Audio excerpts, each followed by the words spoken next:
I'm disappointed he had to read that. We've been together 16 years. I would figured he would know that without having to read it off a piece of paper. But pleasure to be here. We scrimmaged Sunday in Hot Springs. I'm not going to say it was a debacle, but what would be the next word up from debacle? We got a ways to go. I got a good group, but we got a ways to go to be what people think we're going to be. Questions? Yes. If you have a question, we'll go right over here on the right-hand side. Coach Olin Buchanan, TexAgs.com. Bucky McMillan's taken over a roster he took over a roster, was empty, had no players.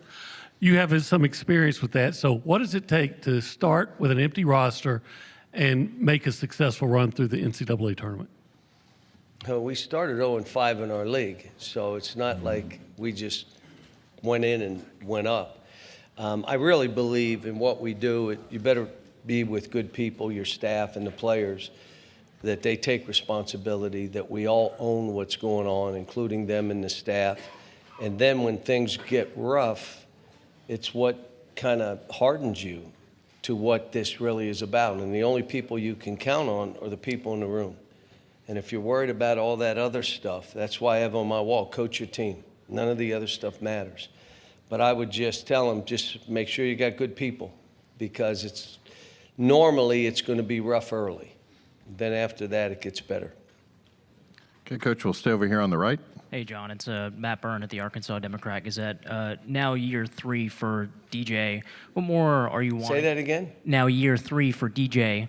What more are you wanting? I thought you were saying I was there 3 years. No. What more are you wanting from him in 2 parts, on the court and then as a leader as well? Well, when he became the point guard, we became better as a team. We just did, and everybody knew it. Now I want him to be more aggressive offensively. I want him to shoot balls that he has.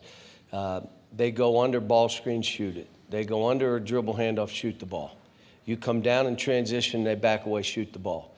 That means get in the gym and get more confidence. I can't build it. He can do it. He's done it games, and now he is as good a kid as I've ever coached, works as hard as anybody I've ever coached, and the breakthrough is all within himself.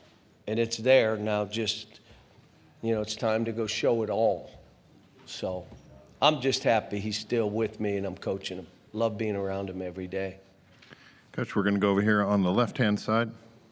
Hey, John, Jeff Goodman. You had Bruce Pearl retire a week or so ago, a couple of weeks ago.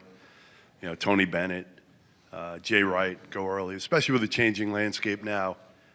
How long do you see yourself continuing to do this with everything that's changed recently? Well, I want to help 25 to 30 more families. The only way you do that is you're transformational as a coach. You're not transactional. If I become transactional, I'm going to pay you this to do this and that, then I won't do this anymore. I don't need to.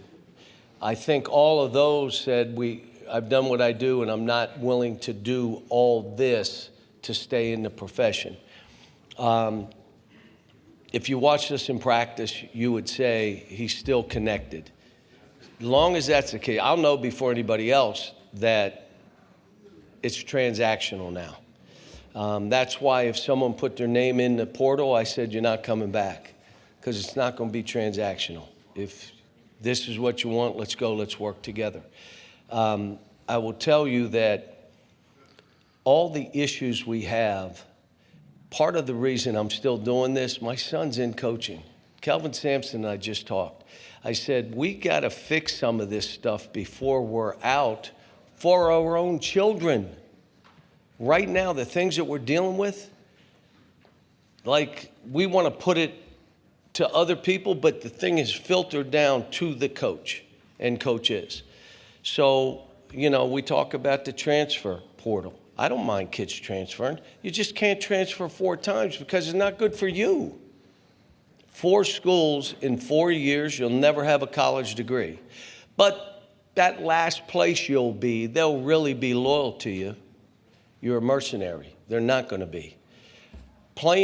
We all, maybe some of you not, but we tried to get out of school as fast as we can. Some of you guys were the guys that, like, I want to stay in school 9 years, I guess, but why would kids want to stay in school 5 extra years? For money. Well, we got to say, you got 5 years to play 4. And that's it. That's all. And if we get those two things in order, we're on the path to being better. You don't like the 5-year, you like the 5-year eligibility thing? I don't, you're going to have to tell me what it would mean. What if a kid gets hurt 2 times? My thing with transfers, they should be able to transfer once without penalty.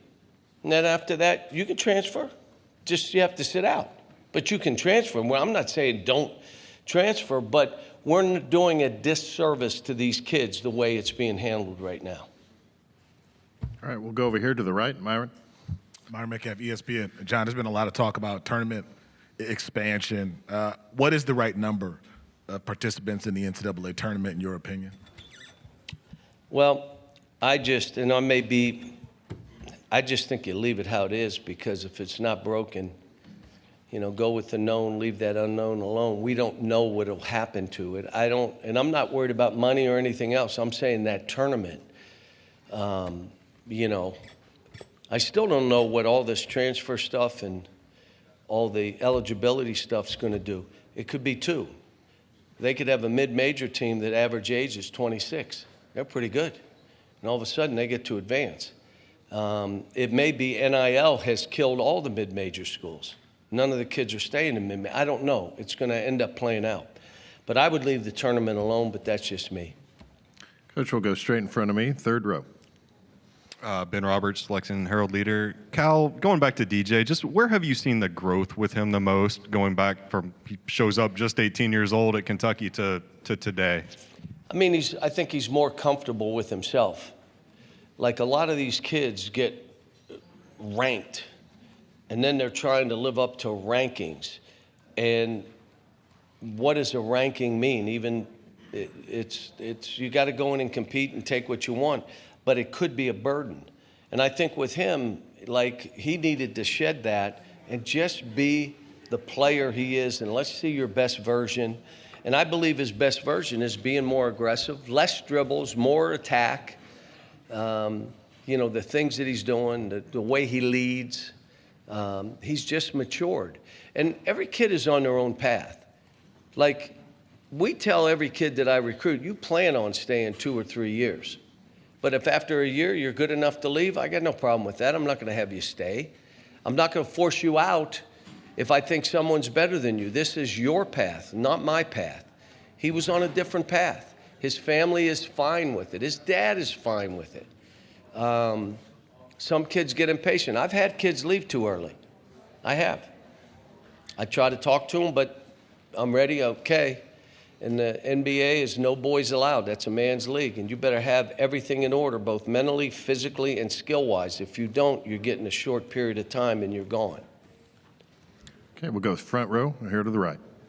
Hey, Coach. John Wall just announced his retirement. He gets his full circle moment at Big Blue Madness. Just can you speak on his impact on the game of basketball and, more specifically, his impact on you and coaching in this league? Yeah, his mother was the greatest. He was with me because of his mother. She kind of said, that's where you're going.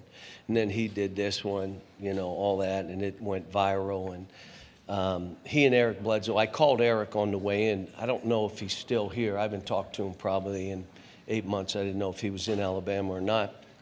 But when I said they were 2 peas in a pod. And it was funny. One of their coaches, why would you take both John Wall and Eric Bledsoe? They're the same position. And I said to him, if 2 of your best players are the same position, what would you do? Well, I'd play them both. Well, that's what I'll do. And I said to Eric, how fast is John Wall? He said, oh, my, Coach, he is so fast. And I said, is he faster than you? Oh, no, he's not faster than me. But they got along, and it showed who John Wall is. John Wall came in my office probably in January and said, Coach, we got to help Eric. And I said, why? He said, because he doesn't think he's going to be in the NBA. And I said, boy, he is. And from that point, he and I kind of built up Eric, and it was him. He came to me with it. So it shows you what he had grown into. Mrs. Mom, she was such a great lady. And for him, you know, he's always stayed in touch. He's always been like, Coach, what's going on? If anything happens for me, he's in touch with me. So, you know, he's a good one. Take one final question here in the front. Hey, John, Anthony Christensen, WholeHogSports.com. You added a lot of size and versatility to your front court. I guess just what were you looking for in particular when you were building this front court? Obviously, TB comes back, but you bring in Nick and Malik and Paulo and Elmir as well. Just what were you looking for when you were building your front court? Well, I'm still looking for it. You have to have a post presence or your team's a fraud. It doesn't mean you just play. All these guys that have the answer to how you play the game of basketball, you still have to be able to throw it to a guy in the post at times and get a free basket. We did it with Jonas at the end of the year, which is why we advanced. So I'm looking at this group and saying, who do we throw it to here? We don't have to throw it 50 times, but there are times we got to get a free basket. We're not making any shots. So that's what we want. We're still looking for it. We should be a terrific rebounding team, both on defense and offense. Right now, we're not. I just told Seth, we did an inter-squad, and there were 15 clips where a shot was taken, and not one guy went to rebound offensively. Well, that can't be who we are. I know you got mad, so I'm going to let you ask the last question. You got mad. Right here in the center. Go ahead.